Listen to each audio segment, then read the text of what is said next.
Chapter 18. Chapman dived. His hands were open wide, grabbing for me. I was trapped. No way out. No way to open that door and escape. Trapped. No sensible choice but to surrender. But the cat and I were in agreement on this. You never surrender. I felt my claws extend. My pupils were wide, ready to see every tiny movement. My ears were flattened back against my skull. My needle-sharp teeth were bared. My liquid steel muscles were coiled. Chapman's hands seemed to slow down. It was like he was moving in slow motion. Everything seemed slower to my heightened cat senses. Only I was moving at normal speed. My paw lashed out. My claws bit flesh. I saw 3 bright red tracks on the back of Chapman's hand. I could smell the blood that flowed. "Ah!" Chapman howled. He backed away. "Get it!" Visser 3 shouted. What's going on? Jake wondered. I feel like we're bouncing around a lot. Chapman got a determined look on his face. He came at me again. I was cornered. No way out. I slashed. Chapman cried out. My claws were lacerating him, tearing furrows in his arms and hands. He grabbed me around the middle. The cat in me hated being grabbed that way. Hated it a lot. I brought my teeth into it. I was a 10-pound bundle of lightning-fast claws and teeth. Chapman's hands looked like raw hamburger. "A magnificent animal," Visser 3 commented. "Twist it around. Hold it with your forearm. That's right." I did a lot of damage. Believe me, Chapman got hurt. But in the end, no matter how tough I was just 10 pounds of killer. Chapman was about 18 times bigger. He got his forearm around my chest. He had me pressed back against his chest. My front legs were pinned. With his other arm, he managed to grab my hind legs. All I could do was bite. I bit. I bit again and again. But although I could hurt him, I couldn't kill him. I couldn't stop him. His fear of Visser 3 was greater than the pain I was causing. "Bring it to me," Visser 3 said enthusiastically. "Bring it to me. I will come to collect it at the nearest landing site." Visser, what if it... Ow! What if it resumes its Andalite shape? "You have weapons. If it tries to remorph, kill it." Yes. Rotten little beast. Yes, Visser. I will go directly. "We will deal with this Andalite bandit, and bring the girl, too." The girl? Melissa? Chapman asked. "I have been indulgent too long. This Andalite spy has penetrated your home. It is because of the girl. I have already chosen the Yerk for her. Bring her with the Andalite. Obey me, Innis 226, or prepare to face the Vanarchs." Visser 3's hologram disappeared. Chapman suddenly threw me across the room. I twisted in midair and brought my legs around for the landing. I hit the floor and skidded. Okay, something is definitely going on out there. By the time I was up, Chapman had reached his desk and opened a drawer. His bloody hand came out with a small pistol-like device I had seen before. It was a handheld Draken beam. Chapman leveled the weapon at me. He was shaking. His face seemed to be twitching. The weapon jerked a little with each spasm, but I knew he would still have gotten me if I had tried to move. Are you going to tell me what's going on? Jake demanded. A few seconds ago, I felt another warm body close by, and I think I'm sensing blood. We're kind of in a mess, I said. What kind of mess? Jake asked. Chapman has a Draken beam pointed at me. He knows I'm not exactly a cat. He thinks I'm an Andalite. He's taking me to Visser 3. Oh, this is bad.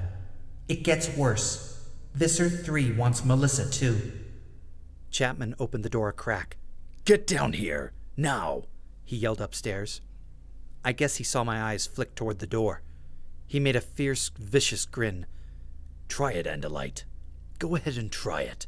I'd love the excuse to fry you." I decided not to head for the door. "You've made life very difficult for me," Chapman said. "Very difficult.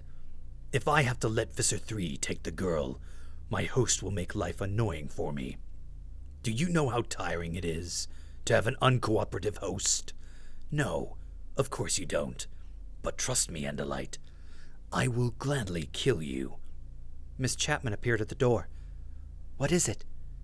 This cat is one of the Andalite bandits in a morph. Visser 3 wants him. Get me the cage we used to take him to the vet. Miss Chapman nodded and disappeared. What's going on now? Jake asked. Miss Chapman is getting a cage, I said. I was feeling utterly defeated. Because of me, the Yeerks were going to take Melissa. I had failed. I had made a mess of things. Miss Chapman brought the cage.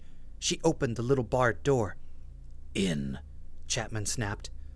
I didn't move. In, he said in a cruel whisper. In, or I'll finish you right here. He looked like he meant it. I walked into the cage. Miss Chapman closed the door and made sure it was locked. Chapman snatched up the cage and carried me to the top of the stairs. Now, he snapped at his wife. Go get... Peering through the slats in the side of the cage, I saw him stagger. His face was twitching, like he was a crazy man. He seemed to be having a hard time getting control of his mouth. Go get the girl, he said through gritted teeth. Miss Chapman started to obey, but then Chapman cried out. Oh, He fell to his knees. He is fighting me. Host rebellion, Miss Chapman muttered under her breath. She seemed horrified and fascinated all at once. Then, suddenly, her left hand slapped her own face. Ah! Mine too. Stop it, Chapman, Chapman said. Stop it or I'll break you. I'll leave you nothing but a shell. You cannot win. No host has ever succeeded in rebelling. But the Chapman host wasn't giving up. It was terrible. Terrible in a way that made you want to watch. To anyone else, it would have just looked as if our assistant principal and his wife were nuts.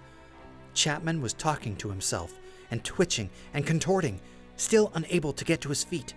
The hosts are fighting the Yeerks, I told Jake. The human brains are resisting. Chapman is out of control. Miss Chapman is trying to choke herself with her own hand. The Yeerk is trying to regain control. It's incredible. I can't believe it. I can't believe the hosts can fight back this hard. It's because of Melissa. They're fighting for their daughter. Chapman cried.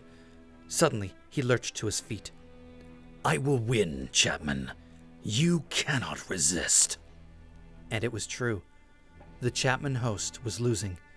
Innis 226 was regaining control. The same was happening with Miss Chapman. The Yeerk in her head was forcing the rebellious hand away from her throat. But neither of the Chapmans looked good. They're exhausted, I reported to Jake. They're regaining control, but they're both a mess. Sweating, pale, still trembling and jerking. Chapman looked at his wife. Or at least, the Yeerk slug in Chapman's brain ordered his eyes to look toward the body that was controlled by a different Yeerk. It was harder now to think of Chapman as just being Chapman. I had seen proof that there were two creatures inside him. I even knew what that was like. There were two people in my head as well. I had fought to control the shrew, just as the Chapman Yeerk now fought to control Chapman's brain. Chapman said, I have control again. Miss Chapman nodded. Yes, but just barely. They fight fiercely for their children, these humans. And they will not stop fighting. I can't maintain my cover with this host waiting to attack at every opportunity. I have to be at the school every day. The host is beaten and exhausted for now, but in a few days, he will strike again. Chapman sounded angry and frustrated. He's not a fool. He knows he can't win. He knows each battle will leave him weaker, and that eventually, I will triumph. Miss Chapman kicked my cage, like it was all my fault. He doesn't have to win. All he has to do is wait until you are in a meeting with parents or members of the school board. Then strike. They'll think you've lost your mind. Chapman looked haunted. He checked his watch. I'll take the Andalite to Visser 3. Maybe I can make him understand.